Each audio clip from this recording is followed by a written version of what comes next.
مرحبا بكم من جديد. أخبار تناقلت وسائل التواصل الاجتماعي ووسائل الإعلام التونسية هو القبض على أحد أخطر القيادات في مافيا لاكامورا الإيطالية، واحدة من أشهر وأقدم وأقوى المافيات في إيطاليا. الخبر هذا كان جاي من سوسة. إدارة الأبحاث الاقتصادية والمالية في سوسة تتمكن من الإطاحة الشخص هذايا. الجميل في الموضوع أنه الشخص هذا تم إدراجه في قائمة الانتربول بعد يوم واحد فقط. تم القبض عليه في سوسة، واحد من أخطر القيادات المافيوية، والذي أدرج بالقائمة الحمراء للانتربول في تعاون تونسي إيطالي بطبيعة الحال.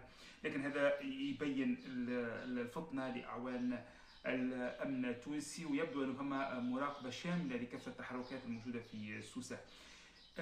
لكن خلينا نشوفوا مافيا الكامورا هذه منين جايه وشنو هو الدور نتاعها.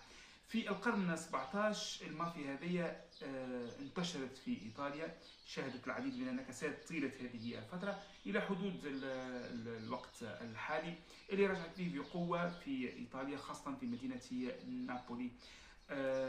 بطبيعه الحال مافيا لاكامورا ماهيش وحدها في ايطاليا، فما مافيات اخرى كبيره اكبرهم مافيا الكازانوسترا. لكن مافيا لاكامورا خلينا نقول واحده من اقوى المافيات اللي موجوده في مدينه نابولي، واللي تسيطر تقريبا على المدينه بشكل كامل. وحقيقه هي مافيا قويه وغير تقليديه، مش كما المافيا كلها تقوم على التدرج الهرمي، زعيم واعوان يقومون بالمهام. انما مافيا لاكامورا تقوم على مبدا العشائر، حيث الجميع تقريبا يسيطر على هذه المافيا العديد من القيادات في اطار التشاور وكذلك في اطار التناحر فيما بينهم.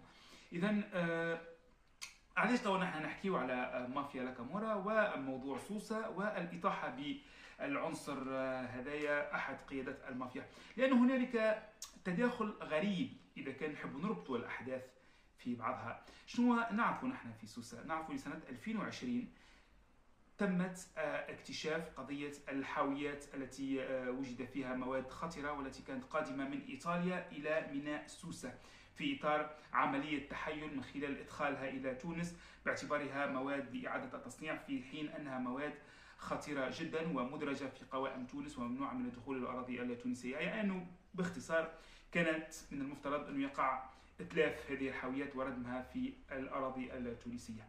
السلطات فاقت من الموضوع سنة 2020، ووقتها صارت بوليميك كبيرة على الموضوع هذايا.